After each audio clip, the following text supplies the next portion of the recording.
जय श्री राम।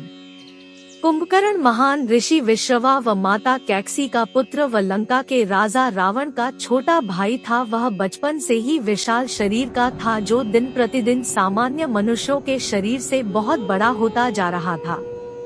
इसी कारण उसे इतनी भूख लगती थी कि वह प्रतिदिन अकेले ही सैकड़ों लोगों का खाना खा जाता था। उसके कारण पृथ्वी पर अन्न भंडार की भी कमी होने लगी थी, जिस कारण उसे 6 माह तक सोने का वरदान या यूं कहे कि श्राप मिला था। आइए जानते हैं। कुंभकर्ण के इतने विशाल शरीर व पराक्रम के कारण आकाश में देवता भी उससे ईर्ष्या करने लगे थे, लेकिन रावण के भय के कारण उसका कुछ नहीं कर सकते थे। एक दिन कुंभकर्ण ने अपने दोनों भाई रावण व विभीषण के साथ मिलकर भगवान ब्रह्मा की कठोर तपस्या की। तीनों भाइयों की तपस्या से प्रसन्न होकर भगवान ब्रह्मा ने उन्हें दर्शन दिए। कुंभकर्ण भगवान ब्रह्मा से प्रसन्न होकर उनसे इंद्र का राज सिंहासन मांगने वाला था। इसके बाद देवताओं पर कुंभकर्ण का अधिकार हो जाता, जिससे इंद्र बहुत डर गए। किंतु वे भगवान ब्रह्मा को वरदान देने से मना नहीं कर सकते थे, क्योंकि किसी को भी उसकी तपस्या का फल देना उनका कर्तव्य था।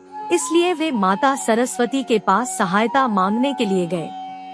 जब देव इंद्र माता सरस्वती के पास गए व उन्हें सारी बात बताई, तो माता सरस्वती ने एक योजना बनाई। उन्होंने देव इंद्र को कहा कि जब कुंभकर्ण भगवान ब्रह्मा जी से वरदान मांग रहा होगा, तब माता सरस्वती उसकी जिह्वा पर बैठ जाएगी, जिस कारण वह इंद्रासन की जगह निद्रासन मांग लेगा।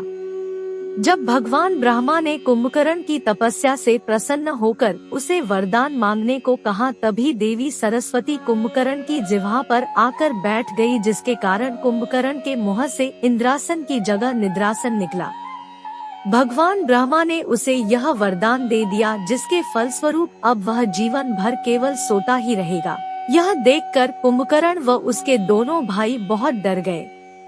जब रावण ने अपने भाई की यह स्थिति देखी, तो उसने भगवान ब्रह्मा से याचना की कि जिस मनुष्य को आपने बनाया है, उसे आप इस तरह जीवन भर के लिए नींद में सुलाकर उसका जीवन मृत्यु से पहले ही समाप्त कर देंगे। रावण का अपने भाई के प्रति प्रेम व कुंभकर्ण का दुख देखकर भगवान ब्रह्मा को उन पर दया आ गई।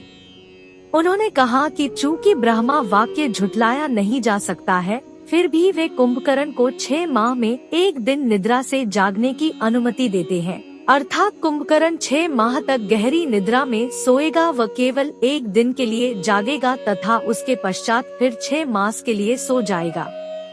इस घटना के बाद कुंभकर्ण 6 माह तक लगातार सोता था व केवल एक दिन के लिए जागता था व उसी दिन सारे कार्य, भोजन इत्यादि करता था। इस प्रकार इंद्र की चाल व माता सरस्वती के कारण कुंभकर्ण 6 माह तक सोता रहता था।